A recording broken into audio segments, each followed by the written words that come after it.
So beyond the context-specific factors that Adam has talked about, so all the interesting things that are going on in CEMAC, we found that it was just a drought of research in that area. We did a basic Google Scholar search for literature on food security in Central Africa region and using the country specifics, and you would hardly find anything. So we actually noted that for the first 100 search, there was just about 5 papers that were loosely related to food security in the region. And most of the time in that region, they'll tend to talk about forestry and then try to link it back to food security, and food security just becomes a buzzword or a line inside people talking about food security, about forestry and about climate change. And even in terms of the literature from other perspectives, from other people, so from government, from civil society, we didn't really get a lot of people engaging a lot in terms of the whole idea of food security. Food security was part of the discourse, not the central idea, which is quite different from what is going on in other parts of Africa. For example, in Southern Africa, we have huge organized research bodies that are looking at food security specifically. For example, in Southern Africa, you have the AFSUN, so African Food Security Urban Network, which is looking at urban food security in Southern Africa specifically. And they've actually done a huge baseline survey looking at 11 cities, coming up with interesting results, which states that about 77% of the urban poor are food insecure in Southern Africa. And they're doing other research projects which are coming out from that, like looking at community-based food security, looking at different projects, looking at trying to engage with policymakers, which was what we were hoping we could find even at a smaller scale in Central Africa. Similarly to in East Africa, there's a lot of academic research done on food security, especially linked to climate change in that region and agricultural patterns. So we were somewhat surprised by that drought of research in that region. And we decided with that in mind, we decided to ask the question, why is there a drought of research, and B, why is the focus only on forestry? Maybe because that's what the UN is funding. Maybe that's where people are getting funding. People are getting research funding for. And so it made it quite interesting to ask the questions why and how are different people talking about food security beyond the academic realm. And this paper kind of came out from that idea of let's start an agenda setting paper which would set up what different people are talking about, and then hopefully from that more academic research could come out from that. I'm just going to try to open up maybe a different version of this in a PDF to see if we can actually get the screen.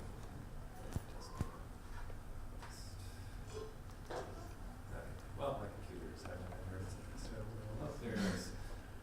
Okay. This might be easier.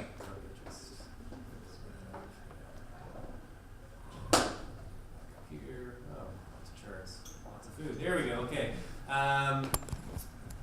In the image there, that's the guy with the glasses and kind of short hair on the left. That's Olivier de Schutter, and he's the UN Special Rapporteur on the right to food. And we're not using his framework just because he bought us lunch at Kribi when he was in. This Kribi is the terminus, as I mentioned, of the Chad-Cameroon oil pipeline. He was there in Cameroon in July 2012 on mission to do a report on Cameroon. In 2012, he did reports on 2 countries, Canada and Cameroon, and released those reports in January of 2013 on the same day in Geneva. So we were sitting there with Olivier de Schutter while we're enhancing our own food security, eating some fish with chips.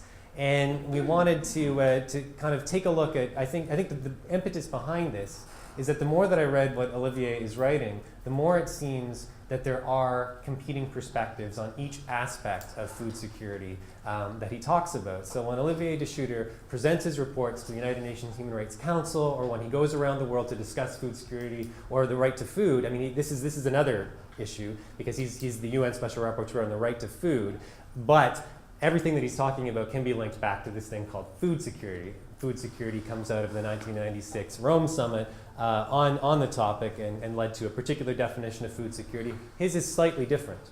But suffice it to say, he focuses on 3 dimensions of food security, or the conditions necessary to realize the right to food.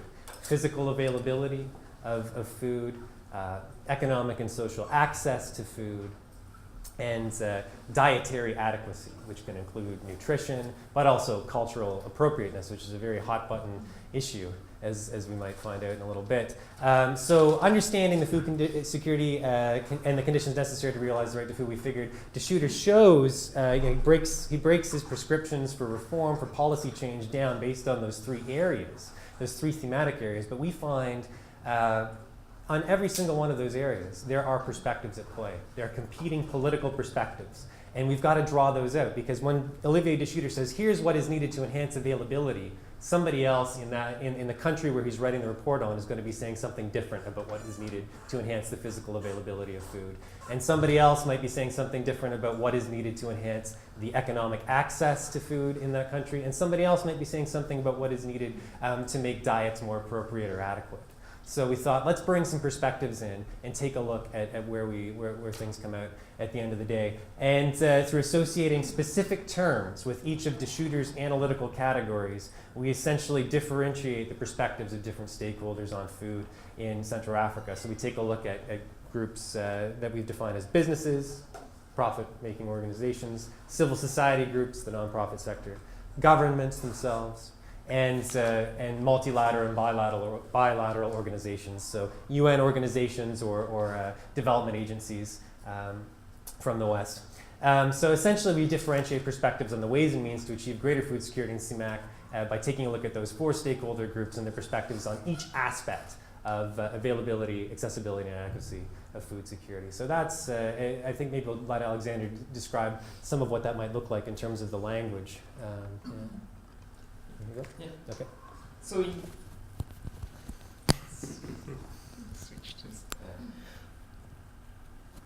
So in terms of the 3 different perspectives, we had lots of meetings and tried to read through literature over and over and try to come up with different ways in which people were talking about accessibility, availability, accessibility, or inadequacy. Because when you're looking at the literature, when you're reading the literature and trying to code the literature, you wouldn't necessarily find people talking about physical availability, but they would talk about it in different ways.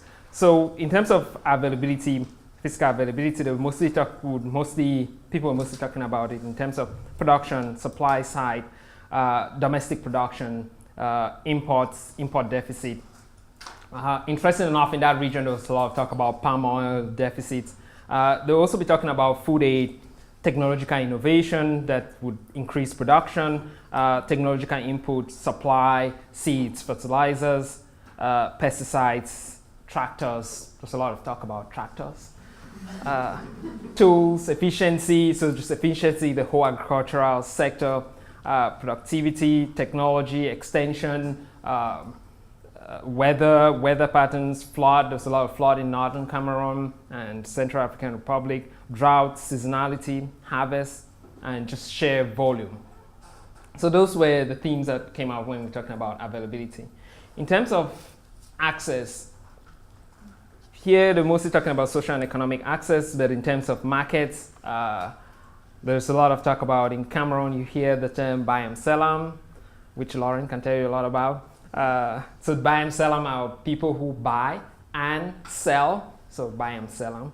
And demand, the other things which came up with trade, price, cost, inflation, marketing, storage. There's a lot of talk about transportation and road access, so access to markets, ports, a lot of interest around the ports, the different ports in Cameroon.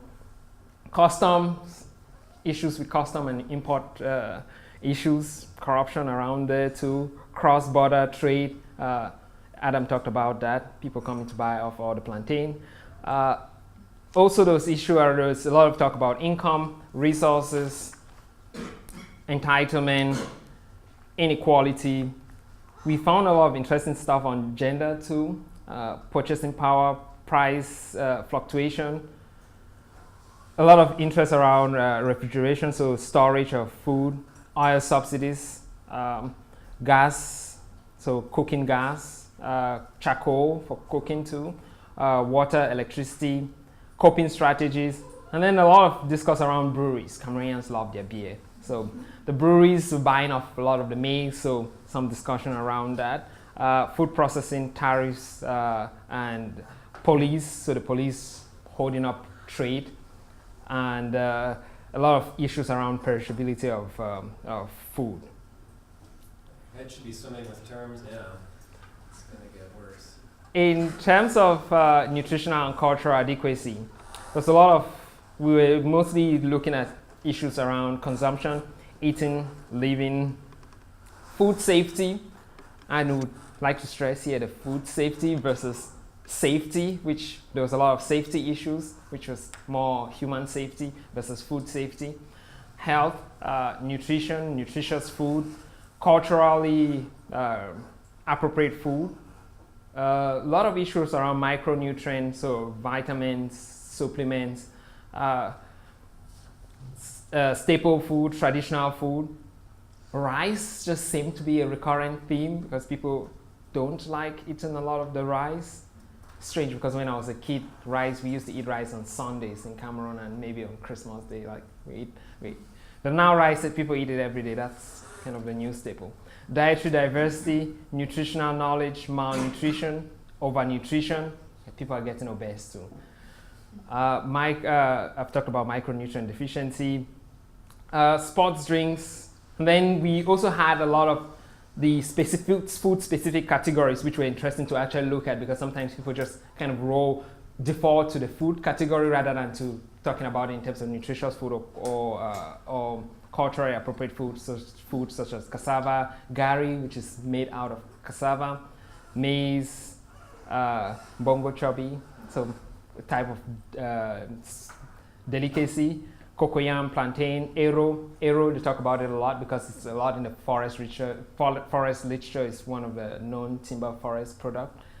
And arrow or orcock would be the term that people talk about. We didn't talk about caterpillars though, although they're in the picture there on the plate.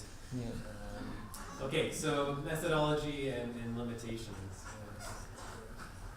So in terms of the methodology, since we had all these codes, these words, we're actually searching through the literature to find these words. But let me take you back in terms of how we got the data that, since I mentioned the fact that there's a drought of data. So what we did was we tried to look for data in two phases. The first part was to look at media reports on that region. So media reports on food security in that region. Kind of I think I would say a really simple search that you could do using a news media sourcing website, Factivia, which the library has. And we just went into Factivia, had the country specific, so you can actually specify which countries the literature should be coming from or the news reports should be coming from. And using the keywords food security or sécurité alimentaire, which since some of the countries are French, or most of the countries are French. And we used a temporal search between January of 2007 till June. That was when we were actually looking for literature. That's when we started doing the work. And with that search from CEMAC regions, we came up with 602 newspaper articles. That was the first body of literature that we had. The second one was for us to actually go now into the different stakeholder groups and actually search. So we split up the countries. Each of us took 2 countries, I think, and did a lot of digging into going to specific websites of civil society, corporations, so businesses, multilateral and bilateral organizations, government departments, and just basically looking for anything that was related to food security and just collecting all of that, aggregating all of that literature. I think the toughest job was Lawrence on trying to look for literature in using Spanish to find from Equatorial Guinea to find literature on food security in that region and trying to translate that. We came up